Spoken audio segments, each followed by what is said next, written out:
পক্ষ থেকে চন্দ্রসমুদ্রবাসীর পক্ষ থেকে মানিকগঞ্জবাসীর পক্ষ থেকে আমি সমুদ্রের আগমন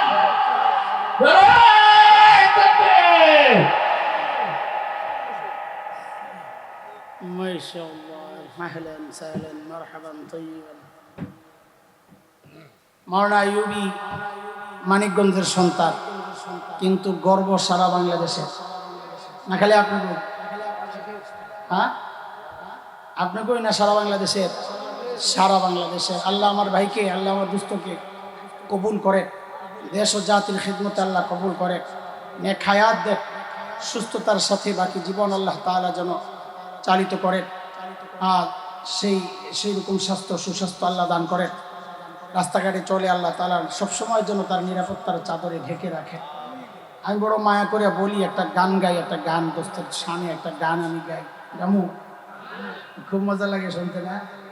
আমি মায়া করে গাই এটা। আমি তো গজল টজল গাই না, আমার ওই গজলের কণ্ঠও না।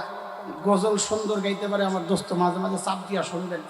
শের গজল মাশাআল্লাহ দারুণ শোনায়, আলহামদুলিল্লাহ। হ্যাঁ, আজকে হবে ইনশাআল্লাহ, হবে হবে, আরে হবে ইনশাআল্লাহ। আচ্ছা ঠিক আছে, আমি ছেড়ে দিতেছি আমার দোস্তের সামনে ওই ছোট্ট দুই লাইন বইলা। চেহারা সুন্দর, কণ্ঠ সুন্দর, আমল সুন্দর, বয়ানও সুন্দর, সুন্দরে সুন্দরে পাল্লা, না জানি কত সুন্দর তুমি আল্লাহ। বলেন, না জানি কত সুন্দর তুমি আল্লাহ। আল্লাহ আমার দোস্তরে সুন্দরে সুন্দরে ভরে দেন, আমিন। এত সুন্দর হযরত ইউসুফ। মিশরের মেয়েরা পাগল, বিশেষ করে মিশরের গভর্নরের বউ তো চরম পাগল, জুলাইখা। বারবার তাকে আহ্বান করেছে, হযরত ইউসুফ প্রত্যাখ্যান করেছে। একদিন জুলাইখা কি করছে, বান্দিরে দিয়া হযরত ইউসুফকে একদম ভিতরে খবর দিয়ে নিয়ে গেছে। ভিতরে কত ভেতরে? মুফাসসিররা বলেন 7 দরজা ভেতরে। তাহলে কত ভিতর? একদম ভেতর। নিয়া বান্দিকে বলতেছে, দরজাগুলা লাগায়া তুমি বাহির হয়ে যাও। আচ্ছা বলেন তো এবার দরজা কোন দিক দিয়ে লাগাবে? বাইরের দিকে, কারণ ভিতরে লাগাইলে তো আর বান্দি বাইরে হইতে পারবে। এই যে কথাটা জিজ্ঞেস করছি না, এটা পরে কাজে লাগাবো, এই জন্য জিজ্ঞেস করছি ইনশাআল্লাহ। তো বান্দি বাহির থেকে দরজাগুলো লাগাইতে লাগাইতে শেষ 7 নম্বর দরজা লাগায় বান্দি চলে গেছে। এখন হযরত ইউসুফ করছেন কি মুসিবতে, চারদিক বন্ধ। এই প্রসঙ্গটা আল্লাহ তাআলা কোরআন আল কারীমের সূরা ইউসুফ 23, 24, 25, 26 এই আয়াতগুলোতে আল্লাহ তাআলা এই বিষয়গুলো এনেছে। আল্লাহ বলেন, وراودته التي هو في بيتها عن نفسه وغلقت الأبواب وقالت هيت لك قال معاذ الله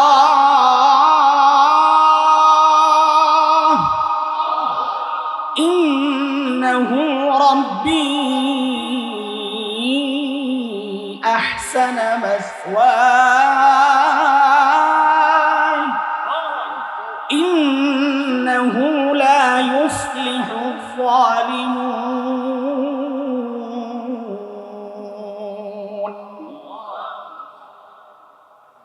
যেই হযরত ইউসুফকে ডাক দিয়েছেন, হযরত ইউসুফ দিয়েছেন এক চিৎকার, মাআযাল্লাহ, ও আল্লাহ আমারে বাঁচা। কার ডাক দিয়েছেন? তো আল্লাহ তাআলা 24 নম্বর আয়াতে আল্লাহ বলতেছেন, কাযালিকা লিনাসরিফা আনহু সুআ ওয়াল ফাহশা। আমি ইউসুফকে বাঁচাইয়া দিচ্ছি। আমি তর্জমা করতেছি না, আমি শুধু মূল কথাটা বলতেছি, যেন একটু আগানো যায় কথা। তাহলে বলেন হযরত ইউসুফকে কে বাঁচাইছেন? হ্যাঁ, কিভাবে বাঁচাইছেন? 25 নম্বর আয়াত থেকে তার প্রক্রিয়া আল্লাহ নিজে বলতেছেন কিভাবে বাঁচাইছেন। আল্লাহ বলেন, হযরত ইউসুফ দরজার দিকে দৌড় মারছে। একটু খেয়াল করেন, হযরত ইউসুফ কি পাগল? নাউযুবিল্লাহ। তিনি দেখছেন না দরজা বন্ধ, কোন দিক দিয়ে জানেন? এটা ওই আগে বলে আসছি, বাহির দিয়ে দরজা বন্ধ, যদি ভেতর দিয়েও বন্ধ থাকতো তাও তো দৌড়ের একটা কারণ বুঝতাম যে যায়া তালা ধরে টানাটানি করবে, একটা সম্ভাবনা ছিল, কিন্তু দরজা তো বাহির দিয়ে বন্ধ। তাহলে হযরত ইউসুফ কেন দৌড় দিলেন দরজার দিকে? কি মনে করছেন আমাদের এখন বড় বড় মার্কেটগুলোতে ওই যে গ্লাস থাকে দুই পাশ থেকে, মানুষ গেলে আস্তে খুলে যায়, এরকম কোনো সেন্সর মেশিন ফিট করা ছিল ওই দরজায়? তো হযরত ইউসুফ যে দৌড় মারলেন, বলে এটা নবী ওয়ালা ঈমান।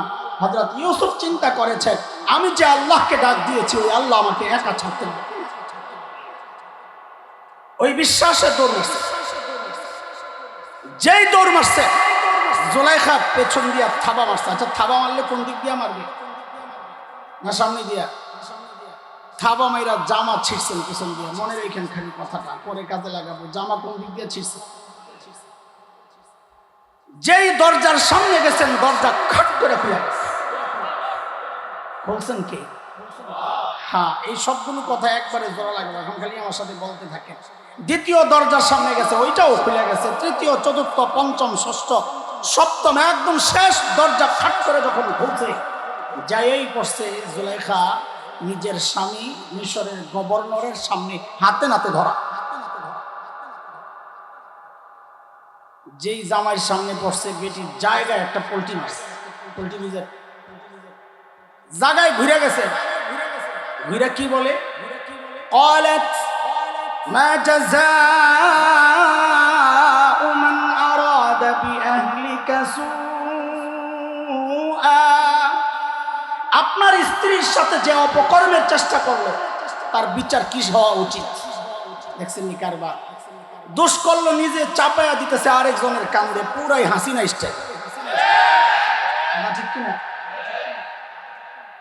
আচ্ছা, এখন শাস্তি নিজেই কর। ইল্লা ইউসজান কহে, হয় তারে আয়না করে ঢুকাবে। কোন জায়গায়? আপনারা বলবেন তখন কি আয়না ঘর ছিল? যেটা ছিল এটা ওই যুগের আয়না ঘর। আও আযাবুন আলীম, অথবা নিয়ে কঠিন একটা পিটা লাগায়া দেন, রিমান্ডে। কারণ রিমান্ডে নিলে যে আসামি না সেও স্বীকার করে। বিশেষ করে যদি বিশেষ এক দেশের পুলিশের হাতে যদি পড়ে আনে। কোন দেশের? সব দেশের পুলিশকে খবর দেওয়া হয়েছে এক জায়গায়, পুলিশ কতটা চৌকস পরীক্ষা করার জন্য। তো নিয়া পুলিশদেরকে এক জঙ্গলের মধ্যে ছেড়ে দেওয়া হয়েছে যে আধা ঘন্টার মধ্যে একটা শিয়াল ধরে নিয়ে এবার, তাইলে বোঝা যাবে তোমরা আসামি ধরতে কতটা পটু। 10 মিনিট পর বিশেষ এক দেশের পুলিশ একটা কুত্তা ধরে লয়ে এসে 10 মিনিট পর কি আনছে? দেশ কোনটা আমি আর নামটা বললাম না, আমার একটা ইজ্জতের ব্যাপার আছে। তো কর্মকর্তারা জিজ্ঞেস করতেছে, আরে ভাই তোমারে তো পাঠানো হয়েছে শিয়াল ধরতে, তুমি যে কুত্তা আনলা? বলে স্যার এখনো তো 20 মিনিট সময় হাতে আছে। হ্যাঁ, আমার আর 10 মিনিট সময় দেন, ওরে রিমান্ডে নেই। নিমিলে কুত্তা নিজে করলাম শিয়াল। এই রিমান্ড আমরা দেখছি। আরে কথা বলেন না আপনারা? তো জুলাইখা কয়, আরে হয় রিমান্ডে নেন আর নয় আয়না করে ঢুকান। মিশরের গভর্নর তো বুঝছে, নিজের বউরেও চিনে, হযরত ইউসুফকেও চিনে, কিন্তু এখন কিছু বলতে পারতেছে না, নিজের দলের লোক। তো বলে ইউসুফ ঘটনা কি? তো হযরত ইউসুফ বলেন, হিয়া রাওয়াদাতনি আন নাফসি, আমি কিচ্ছু করি নাই, যা করছে এই মহিলা। এখন মিশরের গভর্নর বলে কি জানেন? যে তুমি যে করো না এটার প্রমাণ দাও। দেখেন কারণ দেশের আদালত ইসলামী শরিয়া সব জায়গায় প্রমাণ দেওয়ার দায়িত্ব হচ্ছে যিনি বাদী। অভিযোগ যে করে প্রমাণ সে দেয়। আরবিতে আমরা বলি আল বাইয়িনাতু আলাল মুদ্দাই, প্রমাণ কে দেয়? যে অভিযোগ করে। এখানে অভিযোগকারী কে? হযরত ইউসুফ না জুলাইখা? কাজেই প্রমাণ কে দিবে? অথচ প্রমাণ চাওয়া হচ্ছে কার কাছে? লাইন ঠিক আছে না উল্টাইছে? কেন উল্টাইল? কারণ তখন জুলাইখারা ক্ষমতায় থাকলে আর নিয়ম মানতে হয় না, ক্ষমতায় থাকলে আইন আদালত সব নিজের ইচ্ছা মতো চালান যায়। যে আসামি না তাকে আসামি বানানো যায়, যে চোর ডাকাত বিদেশের টাকা পাচার করে তাকে মন্ত্রণালয় দেওয়া যায়, যে হাজার হাজার মানুষের হেদায়েতের কারণ হয়, যে কোরআনের পাখি হিসাবে মানুষের কাছে পরিচিত, তাকে রাজাকার বানায়া জেলখানায় ঢুকাইয়া ওই বিষ পুশ করে তাকে হত্যা করা যায়।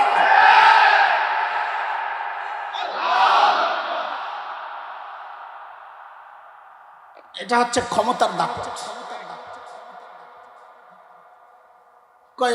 প্রমাণ দাও। হযরত ইউসুফ চিন্তা করছেন প্রমাণ পাবো কই, ভিতরে ছিলাম আমি আর এই মহিলা, প্রমাণ আসবে কোথা? কিন্তু ভরসা হারান নাই, যেই আল্লাহকে ডাক দিয়েছি ওই আল্লাহ প্রমাণের ব্যবস্থা করবেন। এর মধ্যেই দেখেন যে জুলাইখার এক ফুফাতো বোন আসছিল বেড়াইতে দরবারে, তার একটা ছোট্ট ছেলে দুধ খায়, দুধের বাচ্চা, ভেতর থেকে তার কন্টিনিউ কান্নার আওয়াজ আসতেছে, যেন মেশিন ছেড়ে দিছে, চলছে তো চলছে, কান্না থামে। হযরত ইউসুফ বুঝা গেছেন এটাই আমার প্রমাণ।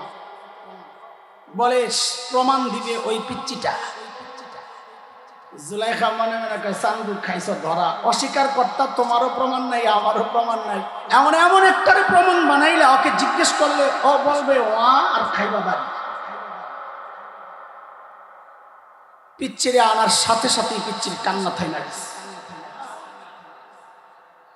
মিশরের গভর্নর জিজ্ঞেস করে, হেরে পিচ্চি অপরাধীকে? এখন পিচ্চি যদি সরাসরি বলে ফেলতো জুলাইখা অপরাধী, ইউসুফ নিরপরাধ, তো দরবারের শয়তানগুলা বলতো কি জানেন, যে মোল্লা মোল্লা জাদু দিয়া পিচ্চির মুখ দিয়ে কথা বাইর করছে। মোল্লারা যে কত অভিনয় জানে, মোল্লারা শাপলা চত্বরে রং মাইখা শুইয়াও থাকতে পারে। বলছে না? বলেছিল। দরবারের শয়তানরা এই সমস্ত কথা বলেছে। অথচ আমার শত শত কোরআন প্রেমিক ভাইকে গুলি করে, বুক ঝাঁঝরা করে শাপলা চত্বরকে লালে লাল করা হয়েছে। আমরা বলি এটা আমার রক্তের বদলার ব্যাপার, অন্য কিছু না, রাজনৈতিক বক্তব্য নয়। এটা কারো ভালো লাগতেও পারে, নাও লাগতে পারে। মাঝে মধ্যে একটা আওয়াজ আসে, চট করে ঢুকে যাবে, আশেপাশে আসে, চট করে বলে ঢুকে যাবে। আমরা বলি এত সোজা না, শাপলার প্রতি ফোঁটার রক্তের হিসাব দিয়ে তারপর বাংলার জমিনে ঢুকতে হবে, আওয়াজ উঠাইতে হবে, আওয়াজ। এই স্বৈরশাসক জালেমদের বিচার করতে হবে, এই দলকে নিষিদ্ধ করতে হবে, নিষিদ্ধ করতে হবে।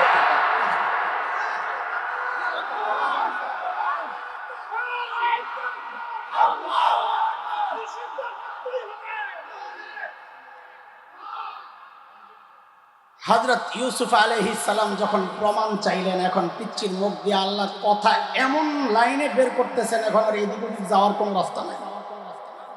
পিচ্চি কি বলে? ইন কানা কামিসুহু কুদ্দা মিন ক্বাবল ফাসাদাকাত ওয়া হুয়া মিনাল কাযিবিন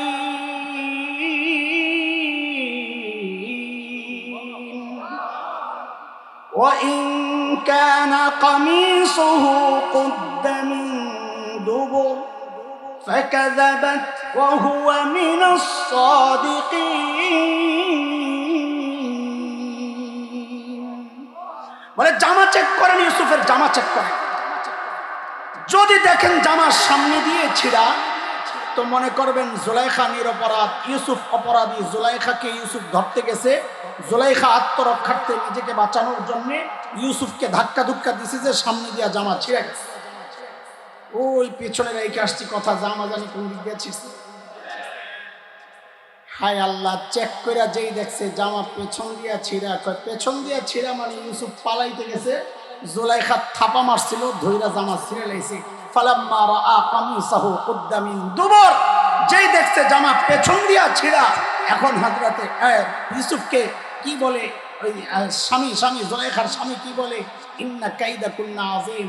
আরে জুলাইখা, তোমার চক্রান্ত বড় মারাত্মক, বেদি তোকে চক্রান্ত বড় মারাত্মক। তুই বললি কি এখন? চাপাইলি মোল্লার কান্দে। মোল্লারে আল্লাহ বাঁচাইছে না বাঁচায় নাই? মোল্লার উপর অপবাদ দিতে পারবা, কিন্তু মোল্লারে আল্লাহই বাঁচায়া দেয়। শুধু বাঁচায় না, মোল্লার আগের জায়গার থেকে আরো উপরে উঠায়া দেয়। আগে দৌড়াইতো পিছনে হুজুররা, এখন দৌড়ায় পুলিশ সহ। আরে কথা কন না, মোল্লার ইজ্জত বাড়ছে না কমছে? যারা মোল্লার ইজ্জত শেষ করতে চাইছে তারা কোথায়? আজকে কোথায়? আরো করে বলেন কোথায়? পালাই না, পালাই না, পালাই না বলে, ওনারা বলে পালায় না। আরে পালানোর সুযোগ পাইলে না পালাবি, পালানোর সুযোগও তো পাস না, কুত্তার মতো লেজ গুটাইয়া পালাইতে বাধ্য হয়েছে। কথা বলেন ঠিক কি? কোথায় জানা গেছে?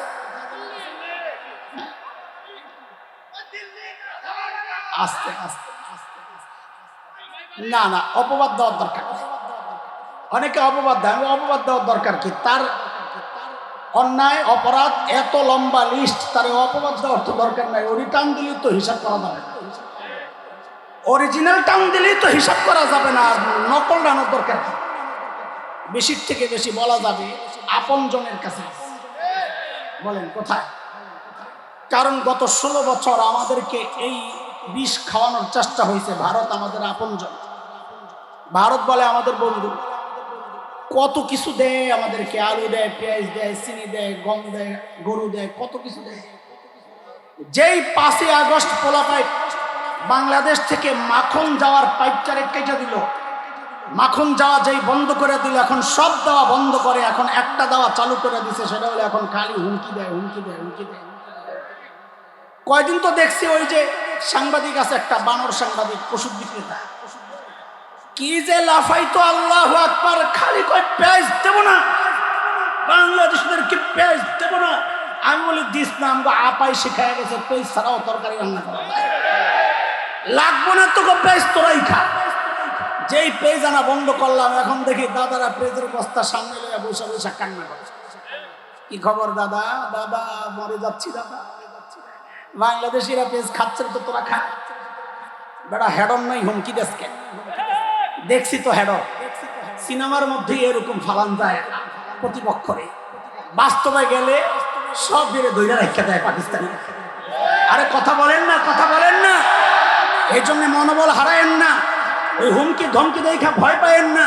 ওদের পুঁজি এটা, হুমকি ধমকি, কলিজায় পানি নাই, খালি একটু মেরুদণ্ড সোজা করে দাঁড়াইতে শিখে। ওই যে হুমকি দেয় না মাঝে মধ্যে, দেখেছি সীমান্তের কাছে এসে খালি ঢুকবে ঢুকবে ভাব। আমি বলি সাহস করে ঢুকে যাও, এটা খেলা হবে ইনশাআল্লাহ। আমরা খেলতে চাই, কথা বলে খেলতে চাই, ঢুকে যা। আরে ছোটবেলা থেকে যে জিহাদি চেতনা লালন করছি, তোরা না ঢুকলে সেটা প্রয়োগ আর বাস্তবায়নের সুযোগ তো পাচ্ছে না। ঢুকে যা ইনশাআল্লাহ। ঢুকার আগে আমাদের ইতিহাস পড়ে আসা দরকার, তোদের ইতিহাসও পড়ে আসিস। আমাদের ইতিহাস হচ্ছে উলামায়ে দেওবন্দের রক্ত যখন এই জমিন স্পর্শ করেছিল, ব্রিটিশ লাল কুত্তারা পালাতে বাধ্য হয়েছিল। উলামায়ে দেওবন্দের রক্ত যখন আফগানিস্তানের জমিন স্পর্শ করেছিল, রাশিয়ার শেখ ভল্লুকেরা পালাতে বাধ্য হয়েছিল।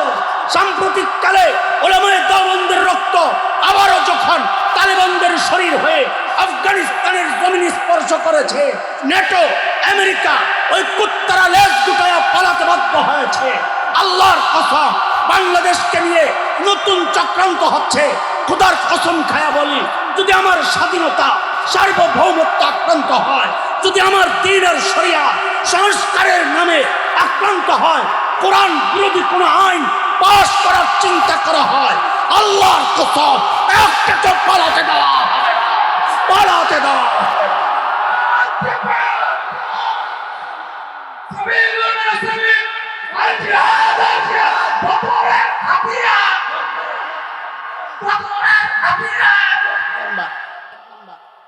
সমস্ত নবী আলাইহিস, সমস্ত নবী রাসূলগণ, তাদের ব্যাপারে আমাদের বিশ্বাস কি? তারা বলেন বলেন মানুষের দ্বিতীয় শ্রেণী হচ্ছে হযরতে সাহাবায়ে কেরাম রিদওয়ানুল্লাহি আলাইহিম আজমাইন, আল্লাহর নবীর ঈমানদার সঙ্গীরা।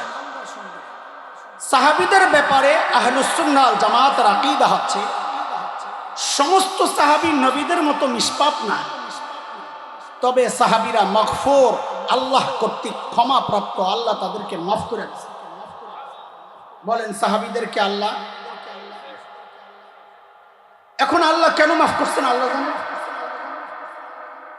আল্লাহ বলেছেন কেন মাফ করছেন। সূরা হুজুরাত 3 নম্বর আয়াত। আল্লাহর বলার ধরনটা একটু জানেন, তাইলে আয়াতটা বুঝে আসবে। সেটা হচ্ছে আল্লাহ যেন বলেন, আরে তুমি যে মুত্তাকি, তোমার পাশের মানুষ স্বীকার করে। জামাই মুত্তাকি, বউ স্বীকার করে না। আরে পিশাব করে জিজ্ঞেস করেন, বউ মরিবা চিনি আপনি কোন মার্কা পীর, আমার লগে বুজুর্গি দেখায় না, ছোট মোটো পীর থাকলে জিজ্ঞেস করেন, আচ্ছা আমারই জিজ্ঞেস করেন, আমার দেওয়া হয় নাকি। তুমি কোন মার্কা পীর আমার জানা আছে? এক পিসাব, বড় পিসাব, বউ খালি গেলি ঘরের মধ্যে, বউ খালি খালি কি পীর আল্লাহ আমার দিন। আফসোস মহিলা সারা জিন্দগি পীরের লগে ঝগড়া। একদিন সন্ধ্যায় পিসাব বাড়িতে আসছে, বউ দিছে এক চিৎকার, আহারে আল্লাহ কি এমন ভাবে আল্লাহ বলতেছে, মনোজনের ভিতরে আগুন জ্বলতেছে। আমার আজকে একটা দৃশ্য দেখে আমার পরিদারা ছিঁড়ে গেছে। কি দৃশ্য দেখছো? আজকে দেখছি আমাদের বাড়ির সামনে দিয়ে এক পিসাব উইরা উইরা যায়, আমারে খোদায় কোন পীর দিল, ওটা ল্যাংড়ায় ল্যাংড়ায় আরে। তো পিসাব বলে, আরে পোড়া কপাল, আগে মনে করছিলাম তোর শক্তি নষ্ট, এখন দেখি দিলও নষ্ট। আগে মনে করছিলাম দিল নষ্ট, এখন দেখি শক্তিও নষ্ট। বলে কেন? বলে ওই যে উইরা উইরা যায় যে দেখছো, ভালো করে খেয়াল করো না, ওটা যে আমি আসিলাম, ওই পীর কে আসিল। এখন বউ কি বলে, আরে তাই তো বলি, দেখলাম যে ডানা একটা ভাঙ্গা। বউ স্বীকার করবে না জামাইয়ের বুঝুন। তা আল্লাহর বলার ধরনটা দেখে, যে আমার নবী আমার নবীর সঙ্গীদেরকে তাকওয়া পড়াইছেন, শিখাইছেন। আপনারা বলেন, যিনি পড়ান ফাইনাল পরীক্ষা, বোর্ডের পরীক্ষা, তিনি নেন না অন্যজন নেন? বলেন বলেন, যিনি পড়ান তিনি নেন না আরেকজন? তা আল্লাহর বলার ঢংটা দেখেন কি চমৎকার, যে আমার নবীর সাহাবীদেরকে তাকওয়া পড়াইছেন, শিখাইছেন আমার নবী, কিন্তু তাদের পরীক্ষা নিছি আমি আল্লাহ। আর দেখেছি ওই পরীক্ষায় তারা পাস। এই জন্য আমি কোনো ভুল টুল হইলে মাফ করে দিচ্ছি, কারণ দিল ঠিক আছে। কথা কার? আল্লাহ বলে, উলাইকা আল্লাযীনা ইমতাহানাল্লাহু কুলুবাহুম লিত্তাকওয়া লাহুম মাগফিরাতুন ওয়া আজরুন আযীম।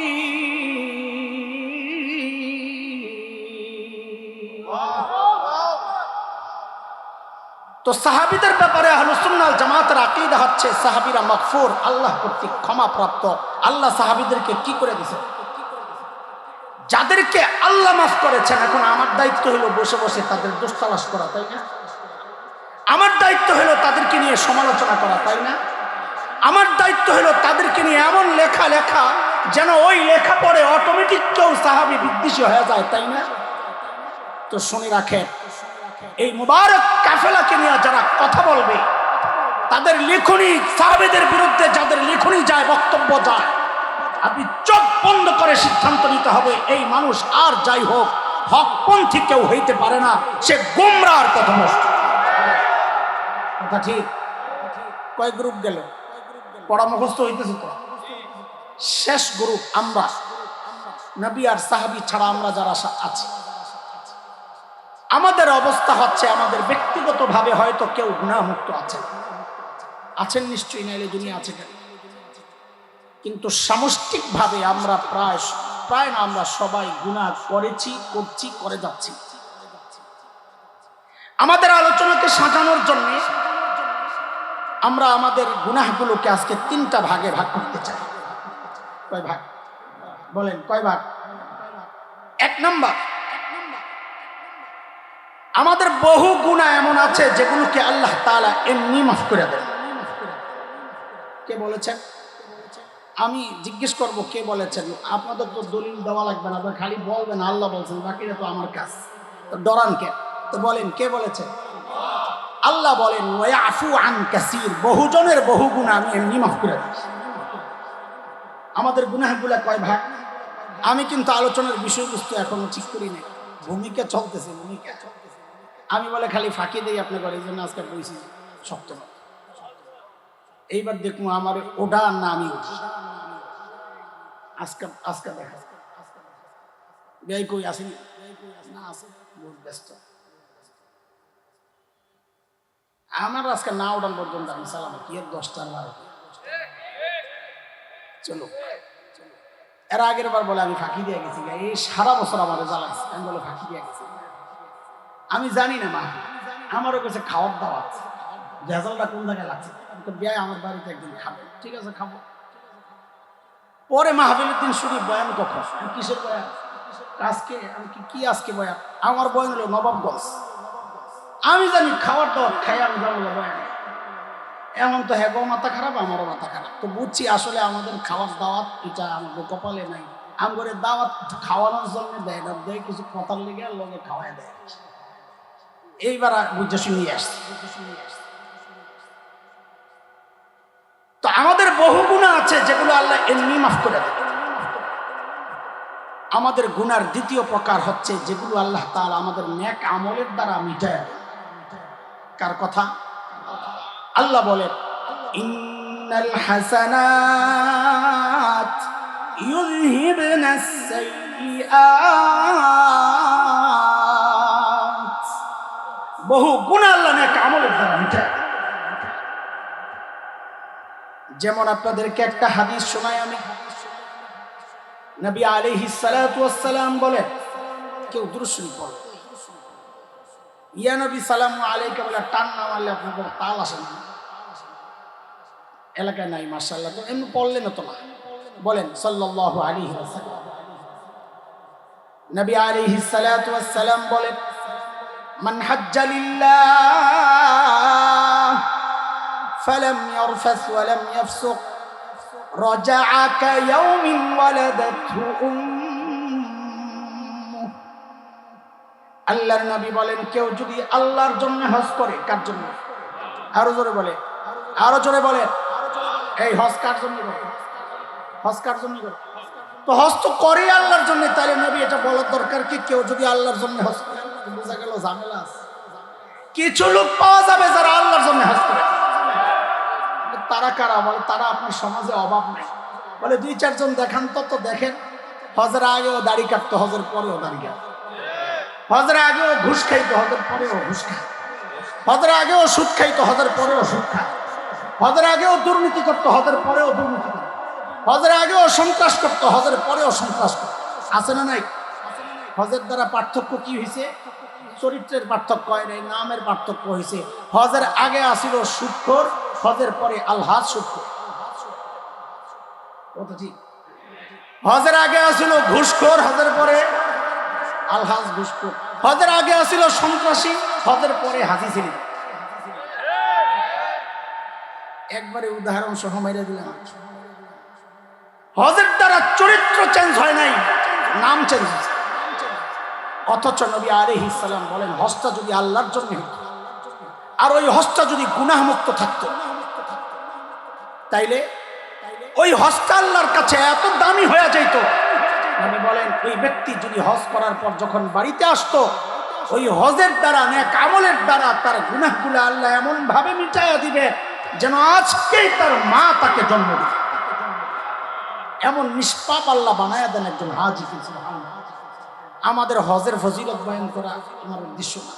আমি যেটা বুঝাইতে চাইছি, নেক আমলের দ্বারা গুনাহ মিটে কি মিটে না? বলেন না, মিটে কি মিটে না? তাহলে আমাদের গুনাহগুলো কয় রকম বললাম? একরকম গুনাহ যেগুলো আল্লাহ এমনি, দ্বিতীয় গুনাহ দ্বিতীয় রকমের গুনাহ যেগুলো আল্লাহ আমার নেক আমলের দ্বারা, তৃতীয় নম্বর গুনাহ আমাদের গুনার যে প্রকারটা, ধরনটা। আমরা একটা পড়া মুখস্থ জানি সবাই, আমি অর্ধেক বলি, দেখবেন বাকি অর্ধেক আপনারা নিজেরাই বলতে পারবেন। আল্লাহ তাআলা ছাড় দেন, দেখছেন? আল্লাহ ছাড় দেন। আমাদের বহু গুনাহ এমন আছে যেগুলোকে আল্লাহ ছাড় দেন কিন্তু ছেড়ে দিবেন না। কি সেই গুনাহ? সেই গুনাহ অনেক আছে। যেমন জুলুম একটা গুনাহ, আল্লাহ ছাড় দেন কিন্তু ছেড়ে দেন না। নমরুদ জুলুম করেছে, আল্লাহ ছাড় দিয়েছেন কিন্তু ছেড়েও দিয়েছেন। বলেন কি করছে? জুতা দিয়া মারছে, এটা হলো পারফেক্ট কথা। সবাই খালি কয় ল্যাংরা মশা দিয়া মারছে। আরে ভাই, ল্যাংরা মশা একটা আমার আপনার নাকি দিয়ে ঢুকিয়া দেমাগে যাইয়া আমার আপনার মৃত্যুর কারণ হইতে পারে। তো আমি আর নমরুদ কি একরকম হয়ে গেলাম? না না, ওইটার মধ্যে বেইজ্জতি নাই। শোনেন, যেখানে খোঁচা দেওয়া উদ্দেশ্য সেখানে খোঁচার শব্দটাও বলা লাগবে। আপনারা যদি বিশেষ একজনের ব্যাপারে বলা হয় যে তা বলেন তো, তা আপনি যদি বলেন কাক কাদের, এটার মধ্যে খোঁচা হবে না। খোঁচা দিতে হইলে একটু ঘুরে দিব, কৌয়া কাক। আহা, কথা বলেন না। যেখানে খোসা দেওয়ার যে শব্দ ওইটাই ব্যবহার করতে হবে, নাহলে খোসা হবে না। তো নমরুদরে আল্লাহ কেমনে মারছেন ব্যবহার করে? শক্ত জুতা দিয়ে বুঝায়, নরম জুতাও না, খরম খরম কাঠের জুতা। বেটা ফেরাউন জুলুম করছে। কোন ফেরাউন? বলে নতুন করে আবার এই বেটা লাগাইলেন কেন? কারণ আগে তো বেটি ফেরাউন আসিল না, নতুন করে আইসে যেন ওইটারে আলাদা করতে হয় বেটা লাগাইয়া।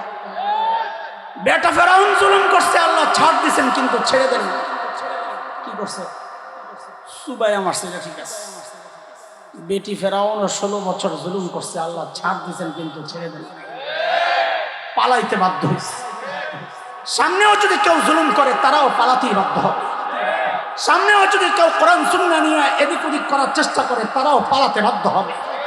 শুধু পালাতে বাধ্য হবে না, আমরা স্পষ্ট জানিয়ে দিতে চাই, দুনিয়ার স্বার্থ ক্ষুণ্ণের জন্য, ওই যে অধিকার আদায়ের জন্য ছাত্ররা আন্দোলন করেছে, সেই জন্য তোমরা কাপড় চোপড় সহ পালাইতে পারছিলা। আমার দিন যদি আক্রান্ত হয়, কোরআন সুন্নাহ যদি আক্রান্ত হয়, ও নারী কমিশন তাদেরকে বলে দেই, কোরআন সুন্নাহ যদি আক্রান্ত হয়, নারী অধিকার সংস্কারের নামে যদি কোরআন সুন্নাহ কাটছাট করার কোনো অপচেষ্টা হয়, আল্লাহর কথা এমন ধাওয়া দেওয়া হবে, কাপড় চোপড় নিয়ে যাওয়ার সুযোগ পাইবে। থাকবেন তো ইনশাআল্লাহ? এই জায়গায় কোনো আপোষ নাই। এই জায়গায় আওয়ামী লীগ বিএনপি বুঝি না, জামাত জাতীয় পার্টি বুঝি না, এই জায়গায় আন্দোলন ইসলামী আন্দোলন জমিয়ত বুঝি না, এই জায়গায় খেলাফত মজলিস না অন্য দল বুঝি না।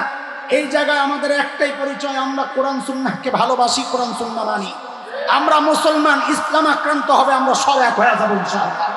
কথা বলেন না, কথা বলেন না ইনশাআল্লাহ। ইসলাম আক্রান্ত হয়ে যাবে, সব এক হয়ে যাব।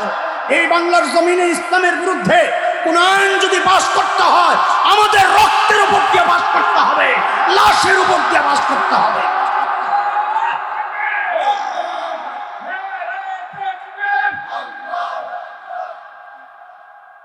ঠিক আছে, ঠিক আছে, ঠিক আছে। কিন্তু ওই জুলুম নিয়ে আজকে আমার আলোচনা লাগছে। আমি আজকে এমন একটা গুনাহ নিয়ে কথা বলতে চাই, যে গুনাহ সম্পর্কে আল্লাহ নিজে একটা আইডিয়া দিয়েছেন, এই জাতীয় গুনাহ আমি ছাড় দিলেও ছেড়ে দিব না। সেই গুনাহটা কি? আমি কোরআন আল কারীমের শুরুতে সূরা বাকারার যে আয়াতটা পড়েছি, ওই আয়াতে আল্লাহ গুনার একটা ধাঁচ আল্লাহ আমাদের সামনে পেশ করেছে। আল্লাহ বলে, বালা মান কাসাবা সাইয়্যাতান ওয়া আহাতাত বিহি খাতিআতুহু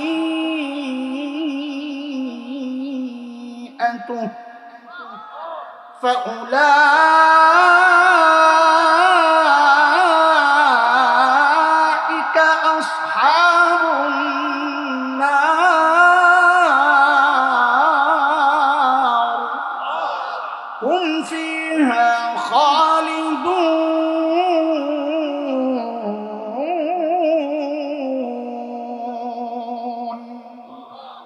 আল্লাহ বলেন আহাতাত বিহি খাতিআতু। আমি আয়াতের তরজমা করছি, শুধু গুনার ধরনটা আপনাদেরকে শোনাচ্ছি। আল্লাহ বলেন আহাতাত বিহি খাতিআতু, যে গুনাহ বান্দাকে ঘিরে নেয়। খেয়াল করেন, যে গুনাহ বান্দাকে ঘিরে নেয়, মুফাসসিররা ব্যাখ্যায় বলেন মানে কি? মানে হচ্ছে যে গুনায় বান্দা ফেঁসে যায়, ছাড়তে পারে না নিয়মিত। যে গুনায় বান্দা ফেঁসে যায়, ছাড়তে পারে না নিয়মিত। কি সেই গুনাহ? অদস্ত খেয়াল করো, কি সেই গুনাহ? আরে সেটা আপনার একটা হইতে পারে, আমার আরেকটা হইতে পারে। কেউ আছে মিথ্যা নিয়মিত বলে, ছাড়তে পারে না। কেউ আছে সুদ খায়, নিয়মিত খায়, ছাড়তে পারে না। কেউ আছে বেপরদায় চলে, নিয়মিত চলে, ছাড়তে পারে না। কিন্তু আমরা এই সমাজ নিয়ে ভাবি, এই সমাজের অসঙ্গতিগুলো শুধরানোর চেষ্টা করি, নিজেও বেঁচে থাকতে চেষ্টা করি। এই সমাজের দিকে তাকায় আমরা যেটা বুঝেছি, মাশাআল্লাহ, এখানে চলে আসবেন না, মানে মাহফিলে চলে আসবেন না, বাসায় বাসায় যান। মাশাআল্লাহ, বলেন আলহামদুলিল্লাহ। আমাদের নেতা, আমাদের ভাই, আমাদের বন্ধু আল্লামা মামুনুল হক হাফিজাহুল্লাহ, তিনি আপনাদের এলাকায় চলে আসছেন না? আলহামদুলিল্লাহ বললেন না, বাড়ি যায় বললেন। থাক, কষ্ট হইতেছেন আপনাকে গরমে দিয়া? না থাক, আহা কি দরকার ছিল, কি দরকার ছিল? আল্লাহ, এই ব্যাটারে এই মুহূর্তে পাওয়া কত কঠিন। আপনারা তো টের পান না, বাড়িতে একজন বেয়াই বসায় রাখছেন এই এলাকায়, এমন ভাবে ধরে আমরা মানা করতে পারি না, দাওয়াত দেয় খাওয়ানোর। মনে আছে না কাহিনী? হ্যাঁ, আর যোগ্য বেয়াই পাইছে, সবগুলারে বেঙ্গল বেয়াই। আল্লাহ আল্লাহ আমার বেয়ারে কবুল করে। মাইয়া দিছি তো বিপদে আছে, কি করবো বল? আমরা আরেক দোস্তের মেয়ে, আমাদেরও মেয়ে।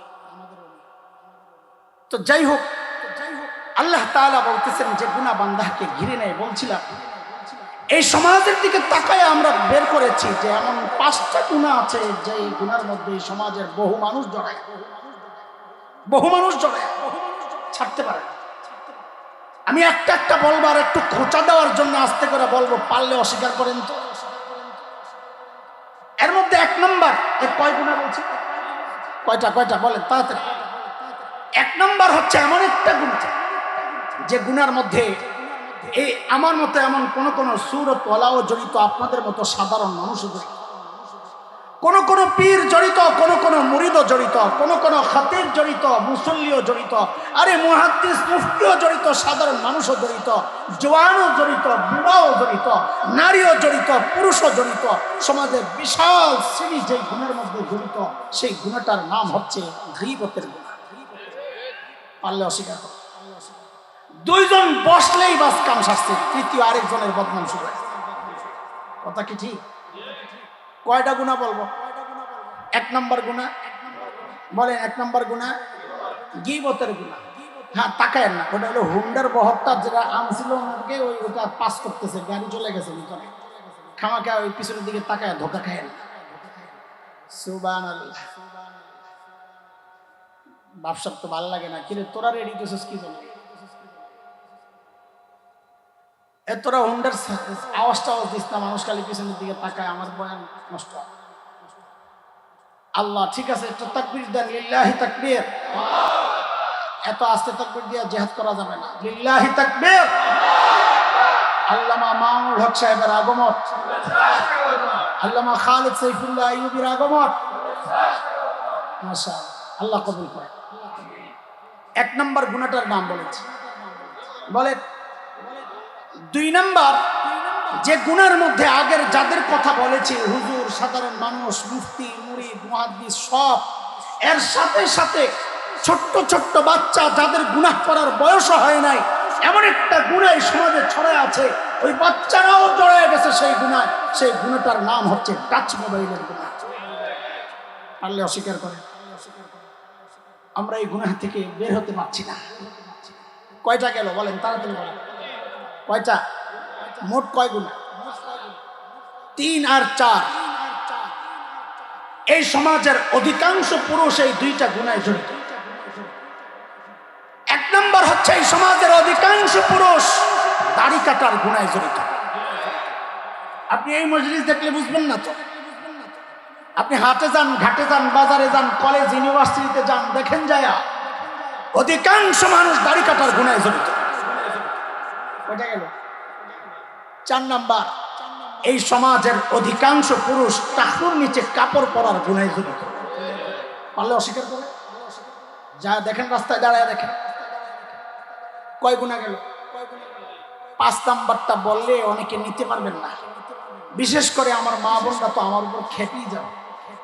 কে খেপলো, কে খুশি হইলো, ওই চিন্তা করে তো দ্বীনের কথা বলা যাবে না। দ্বীনের কথা বলতে হবে শুধু কাকে খুশি করার জন্য। আরো চিৎকার করে বলেন, কাকে? সেই জন্য বলছি 5 নাম্বার গুনাহ, এই সমাজের অধিকাংশ পর্দানশীল নারী যে গুনাহে জড়িত। যারা বেপরদায় চলে তাদের হিসাব বাদ, পর্দায় চলে অধিকাংশ পর্দানশীল নারী যে গুনাহে জড়িত। বোরকা পরেও গুনাহে জড়িত। বলে মানে কি? বলে বুঝে। কোরআনুল কারীমের সূরাতুন নূর 30-31 নম্বর আয়াতে আল্লাহ পর্দা সম্পর্কে বলেছেন। 30 নম্বর আয়াতে আল্লাহ পুরুষের পর্দা সম্পর্কে বলেছেন। 31 নম্বর আয়াতে নারীদের পর্দা সম্পর্কে বলতে গিয়ে আল্লাহ বলেন, ওয়ালা ইউবদিনা যিনাতাহুন্না, মেয়েরা যেন তাদের সৌন্দর্য প্রকাশ না করে। মুহাক্কিক আলেমরা বলেন পর্দার মূল পয়েন্টই যেন এটা, সৌন্দর্য গোপন করা। কিন্তু কাজী কেউ যদি ঝালার চটকায় দিয়ে নিজের সৌন্দর্য গোপন করে তো ইসলাম বলবে সে শরিয়া অনুযায়ী পর্দা করেছে। কেউ যদি ঘরের কাঁথামুড়ো দিয়ে পর্দা করে তো ইসলাম বলবে সে শরিয়া অনুযায়ী পর্দা করেছে। কিন্তু কিন্তু কেউ যদি ঝিকঝাক বোরকা, রং বেরঙের বোরকা, টাইট ফিট বোরকা, ডিজাইনের বোরকা পরে পর্দা করে তো ইসলাম বলবে সে শরিয়া অনুযায়ী পর্দা করে নাই। কেন? শরীয়তের পর্দার উদ্দেশ্য হচ্ছে সৌন্দর্য গোপন করা। দুঃখজনক হলেও সত্য, আজকালকার অধিকাংশ বোরকা দিয়া সৌন্দর্য গোপন হয় না, বরং সৌন্দর্য ওপেন হয়, প্রকাশ পায়। ঠিক কিনা বলে? রাগ করবেন, রাগ করেন না। ঢিলে ঢালা বোরকা পরা আলেমদের স্ত্রীরা, দাওয়াত তাবলীগের পুরাতন সাথীদের বিবিরা, সন্তানরা কি বোরকা পরে দেখেন, ওগুলো দেখে পড়েন, ইনশাআল্লাহ ঠকবেন না, দুনিয়াও ঠকবেন না, আখিরাতেও ঠকবেন না। কয়টা গুনাহের কথা বললাম, তাড়াতাড়ি বলেন। এই গুনাহগুলোর মূল বিষয় বলাও আমার আসল উদ্দেশ্য না। উদ্দেশ্য হচ্ছে একটা দুঃখের কথা বলা। সেটা কি জানেন? এই যে 5টা গুনার কথা বললাম, বলেন তো আমাকে আবার মুখস্থ শোনান। 1 নাম্বার, 2 টাচ মোবাইল, মোবাইল না বলেন, টাচ মোবাইল। 3 দাড়ি কাটার গুনাহ। 4 টাকুর নিচে কাপড়। 5 ফ্যাশনের বোরকা। এই যে গুনাহগুলোর কথা বললাম না, এক চরম বাস্তব কথা হচ্ছে এই গুনাহগুলোতে আমরা যারা জড়িত আছি অধিকাংশই এই গুনাহগুলোর গুনাহই মনে করেন। আপনি বলবেন হুজুর গুনারে গুনাহ মনে করেন, এর কোনো কথা? তো আপনি একটা উদাহরণ শুনেন, দলিল নেন, দলিল প্রমাণ নেন। প্রমাণ ছাড়া তো কথা কেন বলবো? আপনাদের পাশের জেলা টাঙ্গাইল, টাঙ্গাইলের এক এমপি ছিল, একটু নাট বল্টু ঢিলা, আব্দুল লতিফ। না, শ্রোতারা বড় স্মার্ট, মাশাআল্লাহ। ওই আল্লাহর বান্দা কিছুদিন আগে দেখছি এক মাহফিলে গেছে। নেতারা তো মাহফিল দেখলে আর হুশ থাকে না, একটু বয়ান করতে পারলে ওনারা মনে করে যে কিছু একটা হয়েছে। পাবলিক উঠা যায় না তাকে বয়ানের সময়, বয়ান ছাড়া আমি কি রে শরম লাগে না? পরে বুঝছি না শরম লাগে না। কেন লাগে না? অচিন্তা করে আমি ডাকলে মানুষ যা ওরা উড়ুক, আমি ডাকলে তো এগুলোও পাই না, তা আমার লস নেই, যা থাকে আলহামদুলিল্লাহ। তো ওই আব্দুল লতিফ সিদ্দিকী আসছে এক মাহফিলে, কতটা অসামাজিক, টুপি টাপি ছাড়া একটা নর্মাল টি শার্ট পরে আয়া বসছে। আয়সা বক্তার চেয়ারে বসছে। গুনারে যে গুনাহ মনে করে না তার প্রমাণ দিতেছে। বক্তার চেয়ারে বসে সে ওয়াজ করতেছে। কি বয়ান দিছে জানেন? তো আপনারা হুজুররা যে বলেন না, দোয়া করেন না, আমি কিন্তু আমিন বলি না। কি বলে না? আমি ভাবলাম কি হুজুরের চেহারা পছন্দ হয় না নাকি আমার দোস্ত মাওলানা আইয়ুব সাহেবের চেহারা তো সুন্দর, তা আমিন কেন বলে না? তাই নিজেই বিবরণ দিচ্ছে, বর্ণনা দিচ্ছে কেন আমিন বলে না। এর জবাব শুই নাই তো আমি লাফায় উঠছি খুশিতে। আমি তো আমার প্রমাণ পেয়ে গেছি, আমি তো প্রমাণ খুঁজি রাস্তায়। সে বলে কি আমি কেন আমিন বলি না? আপনারা বাচ্চাদেরকে শেখান গুনাহ করলে আল্লাহর কাছে মাফ চাইতে। আমার জিন্দেগিতে আমি কোনো পাপ করি না। আমি কে দেখছো কারবার দাড়ি কাটা বেড়াই বলে জিন্দেগিতে কোনো পাপ করে নাই। তার মানে কি সে পাপকে পাপ মনে করতেছে না, গুনারে গুনাহ মনে করতেছে। কথা ঠিক কিনা বলে? এটা হচ্ছে গুনাহ করার চেয়ে ভয়ঙ্কর দিক। খুব খেয়াল করে, সূক্ষ্ম ব্যাপার। গুনাহ করা নিশ্চয় একটা অপরাধ, কিন্তু মনে রাখবেন গুনাহকে গুনাহ মনে না করা এটা গুনার চেয়ে আরো বড় অপরাধ। কেন? আমি জানি না আমি কেন শেষ করতে পারবো কিনা, তবে বলতে থাকি। কি বলে? গুনারে গুনাহ মনে না করা কেন গুনাহ করার চেয়ে বড় অপরাধ, এটা একটু শুনেন মন দিয়া, কাজে লাগবে ইনশাআল্লাহ। শয়তানকে আল্লাহ যখন বিতাড়িত করছিলেন বাইরেও তুই, তখন শয়তান আল্লাহর কাছ থেকে কিছু আরজি করে মঞ্জুর করাইছিল, জানেন? যে আল্লাহ ভাগায় দিবেন, কিছু দেন। এটা একটু বুঝেন বিষয়টা, তাহলে আরো সুন্দর লাগবে, মজা লাগবে। 3-4 বছর আগের কথা, আমি ছিলাম মদিনায়, হজের সফর। তো আমরা মদিনায় গেলে, মদিনা ইউনিভার্সিটিতে বাংলাদেশের যে ছাত্ররা আছে, আমাদের ছেলেপেলেরাও আছে, ওরা আইসা দেখা সাক্ষাৎ করে, আমরা খোঁজখবর নেই। তো একদিন 4-5টা আইসা খুব হাসতেছে, হুজুর আজকে একটা মারাত্মক ঘটনা ঘটছে। কি হয়েছে? বলে মদিনার পুলিশ আমাদের হজ মিশনে ফোন দিছে যে আপনাদের এক হাজি সাহেব ধরা পড়ছে, নিয়ে যান। কি হাজি সাহেব ধরা পড়ছে, অপরাধ কি? বলে ভিক্ষা করে। হাজি সাহেব কি করে? তো ইউনিভার্সিটির ছেলেদেরকে পাঠাইছে, যাও পুলিশ থেকে ওদেরকে নিয়ে আসো। বলে হুজুর যায়া দেখি 2 হাত কাটা এক ভদ্রলোক বসে রয়েছে, তার চেহারার মধ্যে সে যে একটা অপরাধ করছে এই অপরাধ বোধ অনুশোচনা কিচ্ছু নাই, অনুতপ্ত না, সে বসে রয়েছে। তো আমরা ভাবলাম ঠিক আছে আগে নিয়ে যাই, পরে যা হওয়ার হবে।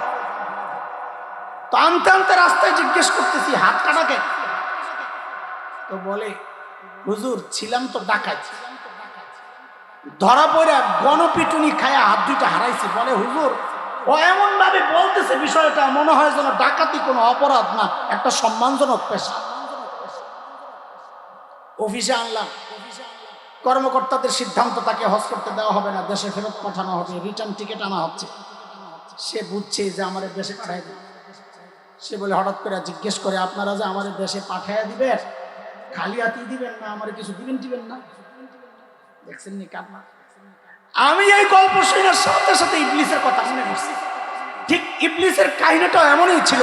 আল্লাহ যখন বলেছে তুই বাইর হ, ইবলিস কয় আল্লাহ আমার যে বাইর করে দিবেন, কিছু দিবেন না। তা আল্লাহ বলেন কি লাগবে তো? তো ইবলিস 3 জিনিস চাইছে, বলেন তাড়াতাড়ি বলেন। কয় জিনিস? 1 নাম্বার রব্বি আনজিরনি ইলা ইয়াউমি ইউবাসুন, আল্লাহ আমি পুনরুত্থান দিবস পর্যন্ত লম্বা হায়াত চাই। আল্লাহ বলেন ইন্নাকা মিনাল মুনজারিন, যা তুই কি করবি কর, যায়া দিলাম তোরে হায়াত যা। এবার ইবলিস কয় আল্লাহ আরেকটা চাওয়া। বলে কি সেটা? বলে আদমকে তো সন্তান দিবে, আমি যে দুনিয়ায় যা বলবো আর খেলা হবে, তা আমার কর্মী লাগবে না? আপনারা মনে করতেছেন হুজুর বানায় কইতেছেন, শয়তান এটা কইছে? শব্দ এটা বলে নাই, বিষয়টা বলেছে। আপনি বিশ্বাস না করলে কোরআন খুলে সূরা আরাফ 16 নম্বর আয়াত পড়ে। শয়তান বলেছে ক্বালা ফাবিমা আগওয়াইতানি লাকুদান্না লাহুম সিরাতাকাল মুস্তাকিম, যাদের কারণে আমারই তাড়াইছে না, আমি কিন্তু একবার আইতে দেব না, একবার রাস্তা হাঁটতে দেব, খেলা হবে। তো আল্লাহ বলে যা তোরেও সন্তান দিব, তোরও সন্তান হবে যা। শয়তানকে আল্লাহ শেষ একটা বলে কি, এই যা দিবেন বাহিনী, আমি এই তো বাহিনী দিয়ে চক্রান্ত করব, একটু ভিতরে ঢুইকা চক্রান্ত করতে চাই। বলে কি চাস? বলে আপনার বান্দার রগে রগে ঘোরার অধিকার আমারে দেন। তো আল্লাহ বলেন যা, ওইটাও দিলাম। তো নবী আলাইহিস সালাম বলেন ইন্নাশ শাইতান ইয়াজরি মিনাল ইনসান মাজরাদ দাম, শয়তান মানুষের রক্তের রেশায় রেশায় ঘুরে। কয় সুযোগ পাইছে? শয়তান মহা খুশি। শয়তান খুশি হলে কি হবে? আমাদের বাবা আদম আলাইহিস সালাম তো বসে বসে কান্না করতেছেন, হায় আমার সন্তানের কি হবে। বাবার চিন্তা, আল্লাহ আমার সন্তানের কি হবে, আমাকেও কিছু সুযোগ সুবিধা দেন। তা আল্লাহ বলেন জান আপনি টেনশন করেন না, আপনার সন্তানকে আমি ফেরেশতা দিয়া ব্রেকেট দিয়া নিরাপত্তা দিয়া দিব, যেন শয়তান কাছে যাইতে না। সূরা রদ। আমাদের বাবা এই সুযোগটা পায়া তো খুশি হওয়ার কথা, তাই না? কিন্তু বাবা বসে বসে কান্না করে। কি এখন কেন কান্না করে? বলে আল্লাহ আপনি ফেরেশতা দিয়ে নিরাপত্তা দিবে, এর চেয়ে নিরাপদ জায়গা জান্নাতে তো আমি নিজেই ছিলাম, তাও তো ধরে গেছি। অত কাছে যায় ধোকা দেয় না, অত দূর থেকে রিমোট কন্ট্রোল দিয়ে খালি চ্যানেল পাল্টায় শয়তান, অসওয়াসা দেয়। তো কি চান? আরেকটা সুযোগ দেন। তা আল্লাহ বলে শোনেন, আপনি বাবা, আমি খালেক, আমি বানাইছি আমার বান্দা আপনার সন্তান, আপনার চেয়ে আমার বান্দার জন্য মায়া ভালোবাসা 100 কোটি গুণ বেশি। আমি আমার বান্দার জন্য একটা স্পেশাল অফার তো রেখেই দিয়েছি, আপনি টেনশন করেন কেন? তো বাবা জানতে চাইছে, বাবা আল্লাহ ওই অফারটা কি একটু জানাই দিলে একটু মনটা শান্তি হয়। তা আল্লাহ জানাই দিয়েছেন, যান যান, চিন্তা করেন না, আমার বান্দা গুনাহ করতে করতে করতে করতে জীবনটা পার করে ফেলবে, শেষ সময় আইসা যদি খালি একবার বলে আল্লাহ আমি ভুল করছি, আমারে মাফ করে দাও, আমি তার জিন্দেগীর সব গুনাহ কথা মাফ করে দেব। আমার বাবা তো এবার মহা খুশি, সব মাফ করে দিলে আমার কোনো টেনশন নেই, খুশি জায়গা। আমার বাবা না খুশি, কিন্তু পাশের থেকে শয়তান তো তার মাথা উড়ে গেছে। হ্যাঁ কি বললেন? সব মাফ করে দিবে? তো সব মাফ করে দিলে ঘোড়ার ডিমের ওই 3 সুযোগ দিয়ে আমি কি করব? আসলে তো মাথা নষ্ট হওয়ার কথা। সারাদিন আমি মেহনত করে করে আপনার বান্দারে গুমরা করব, পথভ্রষ্ট করব, দিন শেষে আপনি মাফ করে দিবেন, তা আমার এই সুযোগ কি জন্য দিয়েছেন? শুনেন, আমি শয়তান ও বাটপার করব না। কে বলতেছে? জোরে কর না। আমি শয়তান ও বাটপার কম না। কি করবি? আপনি খেয়াল করেন, আমাদের আলোচনা চলছিল কি, গুনাহ করার চেয়ে গুনাহকে গুনাহ মনে না করা এটা আরো মারাত্মক অপরাধ। মনে আছে তো? কেন? ওই কেনর জবাব খুঁজতে খুঁজতে এই যে আসছে জবাব। শয়তান তখন দাঁড়ায় আল্লাহকে একটা চ্যালেঞ্জ করেছিল, আল্লাহ তওবা করলে মাফ করে দিবেন? দিয়েন আপনি। শুনে রাখেন, আমিও আপনার বান্দাকে দিয়ে এমন গুনাহ করাবো যেন সে তওবা না করে। তওবা করলে না মাফ করবে?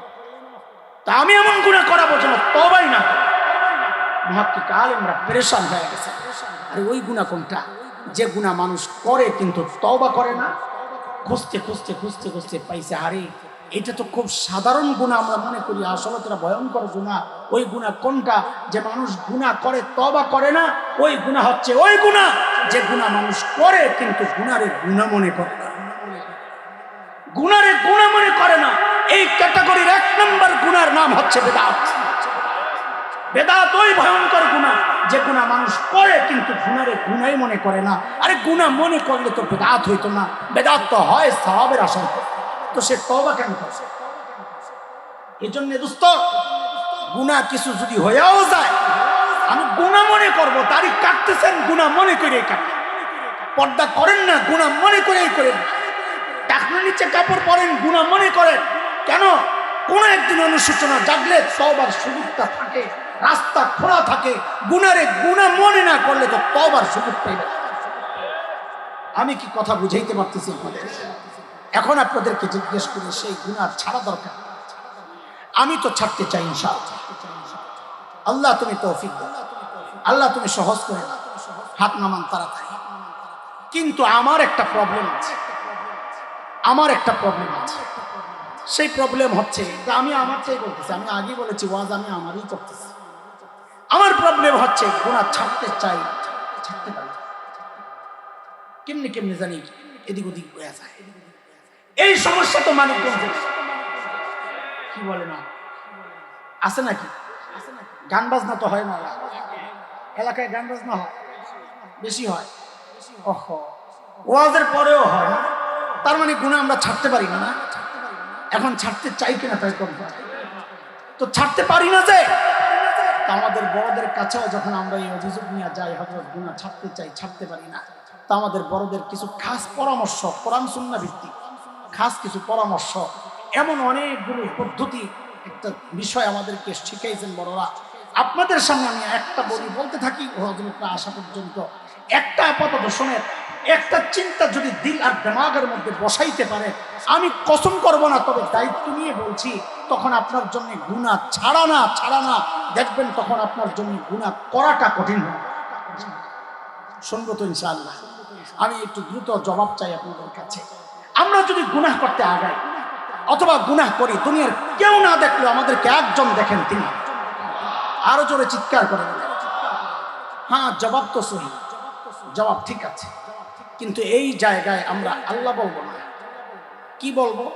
এই প্রসঙ্গে সাপোর্টে কোরআনের যে আয়াতটা আমি আনতে চাই, ওই আয়াতে আল্লাহ নিজের পরিচয়টা যে নামে দিয়েছেন আমরা ওইটা বলবো। বলেন আমার সাথে সবাই, রব্বে কারীম। আবার বলেন, যেহেতু এটা আমরা খুব বেশি বলি না, এই জন্য অনেকের বলতে কষ্ট হবে, কয়েকবার বলে একটু ইজি করে নেন। বলেন, আবার বলেন। তো আমি আবার জিজ্ঞেস করি, আমরা গুনার দিকে আগাইলে বা গুনাহ করলে দুনিয়ার কেউ না দেখলেও একজন দেখেন, তিনি কি? আবার বলেন, আবার বলেন। তিনি শুধু দেখেন না, তিনি দেখে দেখে আমাদেরকে ডাকতে থাকেন। বলেন, দুইটা কথা বলছি, দেখেন আর বলেন, সবাই বলেন, দেখেন আর কি বলে ডাকেন? কোরআন আল কারীমের সূরাতুল ইনফিতার, আম্মা পারার 5 নম্বর সূরা, ওই সূরার 6, 7, 8 এই আয়াতগুলো তাফসীর কিতাবে দেখবেন আল্লাহ কি বলে ডাকেন। আল্লাহ ডাকেন এই বলে, ইয়া আইয়ুহাল ইনসান মা গররাকা বিরাব্বিকাল কারীম।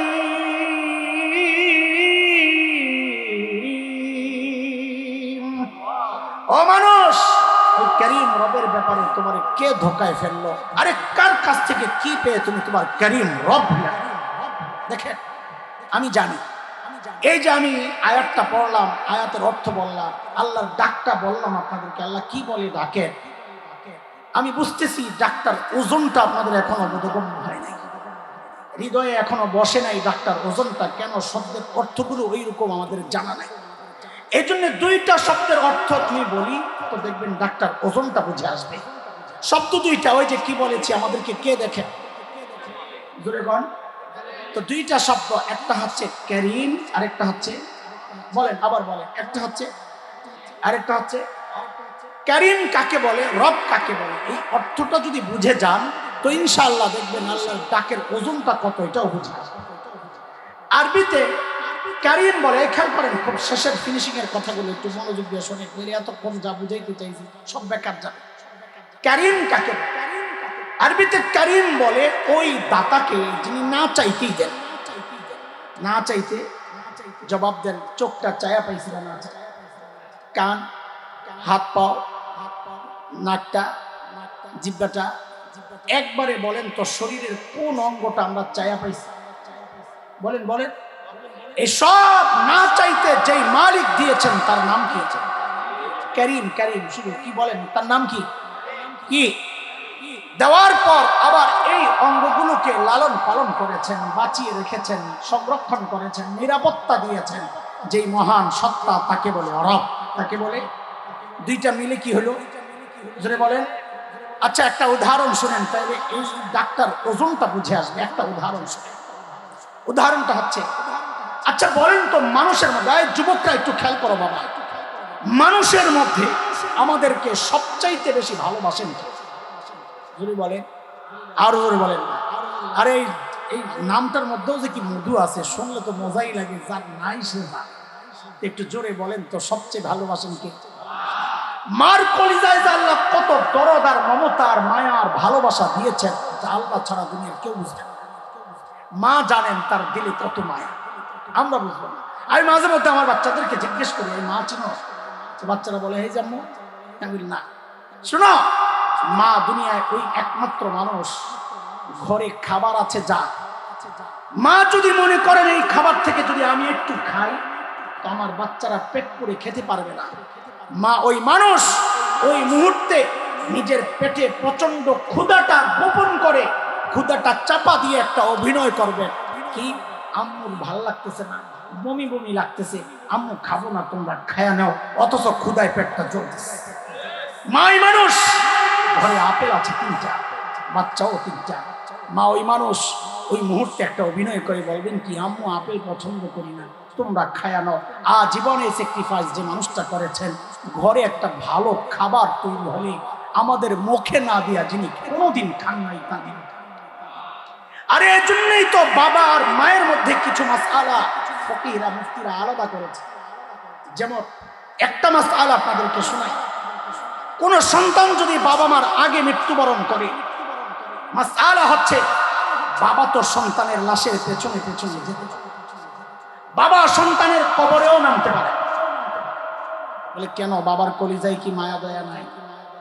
আছে।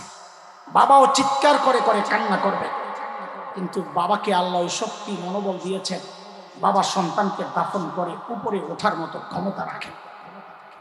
কিন্তু কোন মায়ের জন্য সন্তানের লাশের পেছনে যাওয়া চলবে, কোন মায়ের জন্য সন্তানের কবরে নামা চলবে। কেন?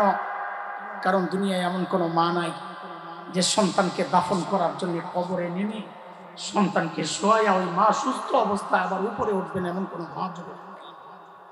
সন্তানকে শোয়া ওই মাও লাশ হয়ে শুয়ে পড়বে।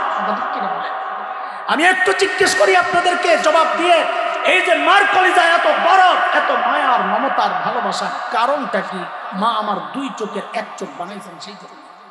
কথা বলে, মা আমার একটা হাত বানাইছেন সেই জন্য, মা আমার একটা পা বানাইছেন সেই জন্য। ও যুবক কথা বলো না, মা আমার কি বানাইছেন একবারে বলে, জলদি বলে, আরে কি বানাইছেন সেটা বলে। আর জোরে কথা বলেন, মা আমার শরীরের কি বানাইছেন, কথা বলেন, বলেন বলেন কি বানাইছেন? কিচ্ছু বানান নাই, কিচ্ছু বানান নাই। আরে কথা বলেন, কিচ্ছু বানান নাই। অল্প কয়েকদিন ভাড়াটিয়ার মতো পেটে ধারণ করেছে, হওয়ার পর লালন করেছে, কিচ্ছু বানান নাই। তাতেই মার কলিজায় এত দরদ, এত মায়া, এত মমতার ভালোবাসা। মা কিচ্ছু বানান নাই, তাও এত মায়া। তাইলে যে আল্লাহ আমার চোখ বানাইছেন ওই আল্লাহর কসম, যে আল্লাহ আমার কান বানাইছেন ওই আল্লাহর কসম, যে আল্লাহ আমার হাত পাও বানাইছেন ওই আল্লাহর কসম, যে আল্লাহ আমাকে এত এত নিয়ামত দিয়ে বাঁচায় ওই আল্লাহর কসম। কত মায়া, তুমি কি বুঝো না? আরে দেখো না, আমি আর তুমি যখন দরজা জানালা বন্ধ করে গুনাহ করি, ভিতরে গুনাহ চলছে, আমার মালিক কত মায়া, ওই গুনাহ অবস্থায় দরজার নিচে দিয়ে বাতাস আর অক্সিজেন পাঠাইয়া দিচ্ছেন। কেন? আমি যেন মরে না যাই। আমি আপনি যখন গুনাহ করি না, মালিক তখন ওই মায়ার কথাগুলো মনে করিয়ে দিয়ে দিয়ে ডাকতে থাকেন। কি বলে? ইয়া আইয়ুহাল ইনসান মা গররাকা বিরাব্বিকাল কারীম। এরে মানুষ, যে চোখ দিয়া তুই সিনেমা দেখছস, ওই চোখ কিন্তু তোর নায়ক নায়িকা দেয় না, আমি কারীম দিছি, না চাইতে দিছি। যে কান দিয়া তুই গান শুনতেছস, ওই কান কিন্তু তোর গায়ক গায়িকা দেয় নাই, আমি কারীম দিছি, না চাইতে দিছি। আরে যে জমিন দিয়া তুই হাইট হাইটে যাইতেছস, ওই জমিন আমার। যে পাও দিয়া হাঁটতেছস, ওই পাও গুলাও আমার। আমার দেওয়া নিয়ামত দিয়ে তুই আমার নাফরমানি করতেছস। মা গররাকা। আরে কার কাছ থেকে কি পায়া তুই আমি কারীম রবে ভুলে গেলি? আমাদের বড়রা বলেন কি জানেন? আরে ডাকের মধ্যে আরেকটা কঠিন ডাক ভেতরে আছে। কি সেটা? আল্লাহ যেন বলছেন, এরে বান্দা, তোর ছোট্ট বাচ্চাটা তাকায় থাকলে তুই গুনাহ করস না, তোর লজ্জা লাগে? তোর মা বাবা তাকায় থাকলে তুই গুনাহ করস না, তোর লজ্জা লাগে? তোর মুরব্বী তাকায় থাকলে তুই গুনাহ করস না, তোর লজ্জা লাগে? আর আমি কারীম রব তাকায় তাকায় তোর ডাকতেছি, তাও তুই গুনাহ ছাড়স না। কি রে বান্দা, আরে কি হয়ে গেল তোর? আমার দাম বুঝি তোর কাছে ওই বাচ্চাটার চেয়ে কমে গেল না? আমার দাম তোর মা বাবার চেয়ে কমে গেল না?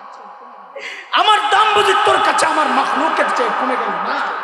আমার মাখলুক তাকায়া থাকলে তুই গুনাহ করস না, আর আমি তাকায়া তাকায়া ডাকতেছি, তাও তুই গুনাহ ছাড়স না। মা গররাকা বিরাব্বিকা। আরে কার কাছ থেকে কি পায়া তুই আমারই ভুলে গেলি? বল বান্দা। এটা দোস্ত হতাশা তৈরির জন্য কথাগুলো বলছি না, বলছি যেন উদাস না হন। হতাশ হওয়ার কোনো কারণ নাই। কেন? আমাদের শেষ ভরসার একটা জায়গা আছে, সেটা হচ্ছে আমার রব নিজের নাম রেখেছেন গফফার। কি নাম রাখছেন? এজন্য চিল্লে এখন কি নাম রাখছেন? গফফার চিনেন? আরে চিনেন গফফার? তো চিৎকার করে বলেন আল্লাহু আকবার। না না, আরো জোরে চিৎকার করে বলেন আল্লাহু আকবার, আরো জোরে বলেন আল্লাহু আকবার। এরে দোস্ত, দুনিয়ার সবাই অপরাধীকে খুঁজে শাস্তি দেওয়ার জন্য, এমনকি সন্তান অপরাধ করলেও মা বাবা খোঁজেন শাস্তি দেওয়ার জন্য। গফফার ওই মালিকের নাম, যিনি অপরাধীরে খুঁজেন মাফ করার জন্য। প্রতি রাতে, শেষ রাতে মালিক দুনিয়ার আকাশে নেমে এসে ডাকতে থাকেন, আলা মিন মুস্তাগফিরিন ফাগফির। ও আমার কোন বান্দা, কে গুনাহ করছো, আসো না আসো না আমার কাছে মাফ চাও, আমি তোমারে মাফ করে দিব।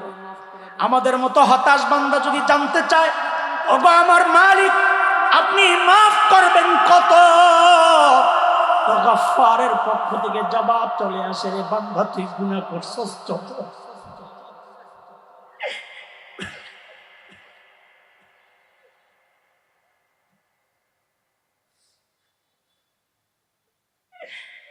বলে মাফ করবেন কত?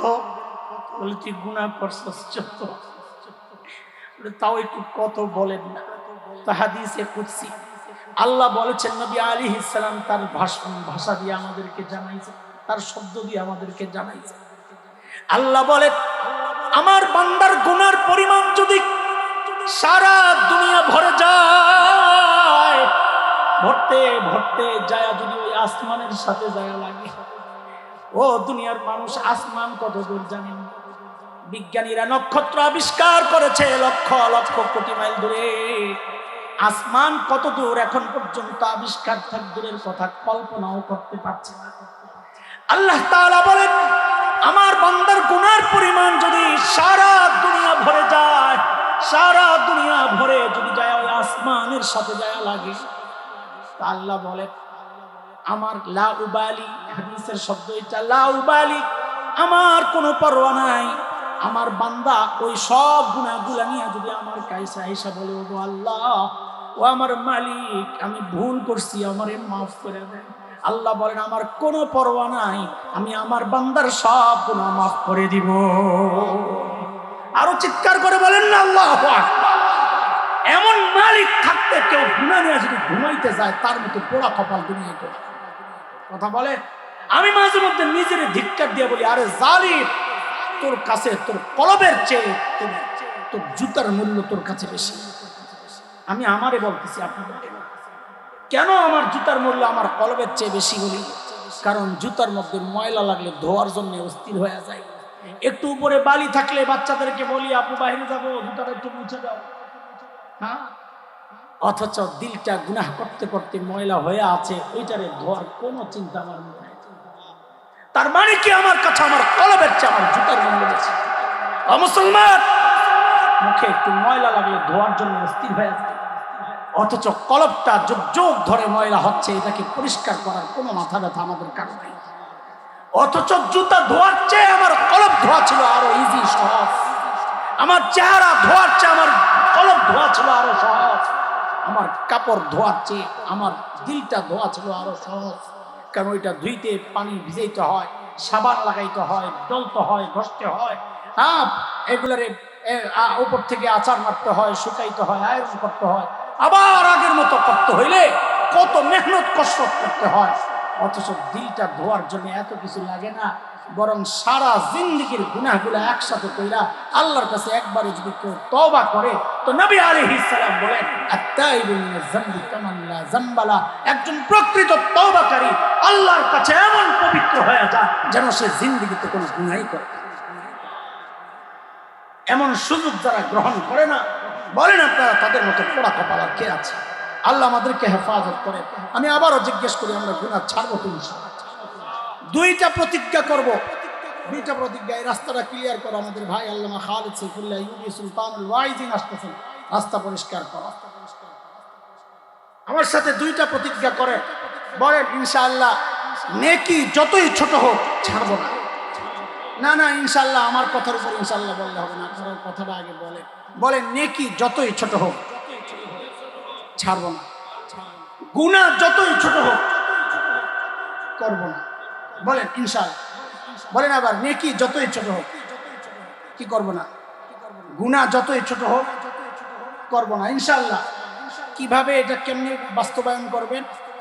নেকি যতই ছোট হোক ছাড়বো না, এটা বাস্তবায়নের সবচেয়ে সহি তরিকা, সবচেয়ে সহজ তরিকা হচ্ছে, যে কোনো কাজ করার সময় চিন্তা করব আমার নবী আলাইহিস সালাম এই কাজটা কিভাবে করেছেন। এই চিন্তাটা মাথায় আনতে পারলেই দেখবেন ছোট্ট ছোট্ট নেকিও আপনার ছুটবে না ইনশাআল্লাহ। আবার একটা ছোট্ট গুনাহও করব না, এর জন্য সহজ পথ কি?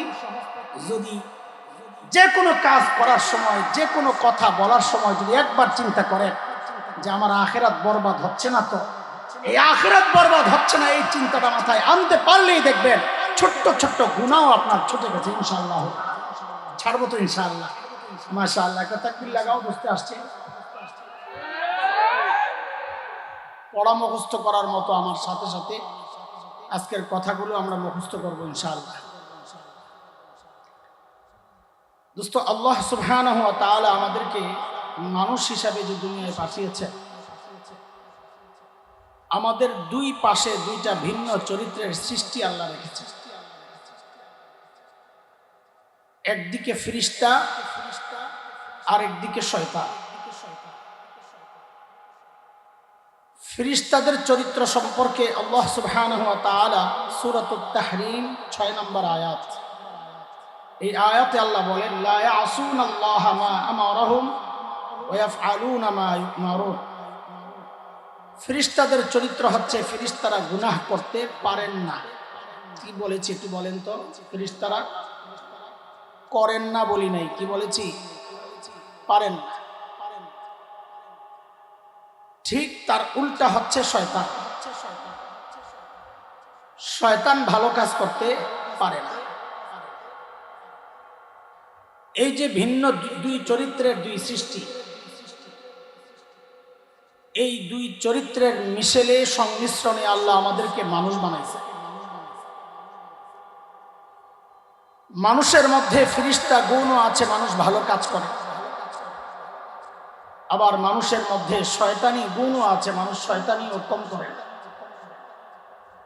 এ সম্পর্কে আল্লাহ সুবহানাহু ওয়া তাআলা সূরা ওয়াশ-শামসি ওয়া দুহাহার মধ্যে 7, 8, 9 নম্বর আয়াত, 10 আয়াত আল্লাহ বলে, ওয়ানাফসিন ওয়া মা সাওয়াহা ফাআলহামাহা ফুজুরাহা ওয়া তাকওয়াহা قد أفلح من زكاها وقد خاب من دساها। আল্লাহ বলেন, আমি মানুষ বানাইছি, মানুষের মধ্যে ভালো মন্দ উভয়টাই করার ইচ্ছা শক্তি আমি তাকে দিয়েছি। মানুষের মধ্যে দুইটা গুণই আছে, ফেরেশতা গুণও আছে, শয়তানি গুণও আছে। আমাদের আলোচনাকে সাজানোর জন্য, গুছিয়ে বলার জন্য আজকে আমরা মানুষকে 3টা ভাগে ভাগ করতে চাই। বলেন, আমার সাথে কথা বলতে হবে, কয় ভাগ? 1 নম্বর হচ্ছে সর্বশ্রেষ্ঠ মানুষ যারা। কারা বলেন? সর্বশ্রেষ্ঠ মানুষ কারা? বলেন বলেন, জানেন না? নবী রাসূলগণ। মাশাআল্লাহ। সমস্ত নবী রাসূলদের ব্যাপারে আহলুস সুন্নাহ ওয়াল জামাতের আকীদা, আজকে আপনাদের এখানে যারা মেহমান হয়ে আসবেন তারা যে আকীদা লালন করে, উলামায়ে দেওবন্দের আকীদা, আহলুস সুন্নাহ ওয়াল জামাতের আকীদা হচ্ছে সমস্ত নবী মাসুম, নিষ্পাপ। কোন নবী জিন্দেগিতে কোনো গুনাহ করেন নাই। বলেন আমার সাথে, কোন নবী জিন্দেগিতে কোনো গুনাহ করেন নাই। কেন করেন নাই এটা আরেক বিষয়, এটা আলোচনার উদ্দেশ্য নাই, জন্য আমি এই বিষয়ে লম্বা কথা বলবো না। কেন করেন নাই? অনেক কারণের মধ্যে একটা ছোট্ট কারণ বলে কথাকে আগায় নিচ্ছি। কারণ হচ্ছে সমস্ত নবী গুনাহ না করার অনেক কারণ আছে, এর মধ্যে গুরুত্বপূর্ণ যেই কারণ সেটা হচ্ছে সমস্ত নবীকে আল্লাহ নিজেই গুনাহ থেকে বাঁচাইয়া দিয়েছে। আবার প্রশ্ন আসবে, আল্লাহ কেন বাঁচাইছে? এরও জবাব আছে। সূরা হজ 17 নম্বর পারার একদম শেষ পৃষ্ঠা, ওখানে একটা বক্তব্য আছে আল্লাহর। আল্লাহ বলেন, আল্লাহু ইয়াসতাফি মিনাল মালাইকাতি রুসুলান ওয়া মিনান নাস। আল্লাহ বলেন, রসুল এটা আমার নির্বাচন। রসুল কার নির্বাচন? কোন রাজা বাদশার নির্বাচন, জনগণের নির্বাচন, ভোটে নির্বাচন, রাতেরও না দিনেরও। রসুল কার নির্বাচন? তো আল্লাহ তাআলা সমস্ত রসুলকে কেন গুনাহ থেকে বাঁচাইছেন? এই জন্যে বাঁচাইছেন, রসুলরা যদি গুনাহ করতেন তো আল্লাহ তাআলার নির্বাচনটা প্রশ্নবিদ্ধ হয়ে যেত, যে আপনি কাদেরকে রসুল হিসাবে নির্বাচন করলেন আমাদেরকে গুনাহ থেকে বাঁচানোর জন্য? তারা নিজেরাই তো গুনাহ করতেন। এই জন্য আল্লাহ সমস্ত রসুলকে কি করছেন? গুনাহ থেকে বলেন বাঁচাইছেন। কে? একটু কথা বলা লাগবে জোরে সোরে, বলেন কে? হ্যাঁ, একটু রিহার্সাল দেন না, গলা ছাড়ান, একটু পরে তো চিল্লানি রাখবে আপনি। একটু গলা ক্লিয়ার করেন আস্তে আস্তে আমার সাথে। আমার ভূমিকাটা কি আজকে জানি?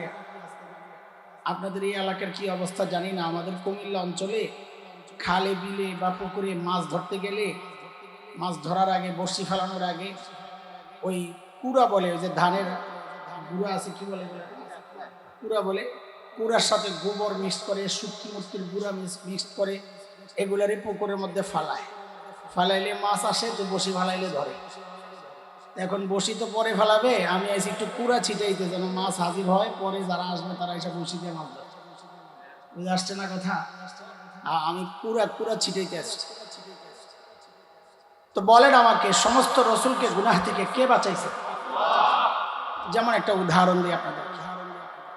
হযরত ইউসুফ আলাইহিস সালাতু ওয়াস সালাম, নাম শুনছেন? কেমন ছিলেন? আমার মতো কালো মানুষ? হ্যাঁ, কি সমস্যা?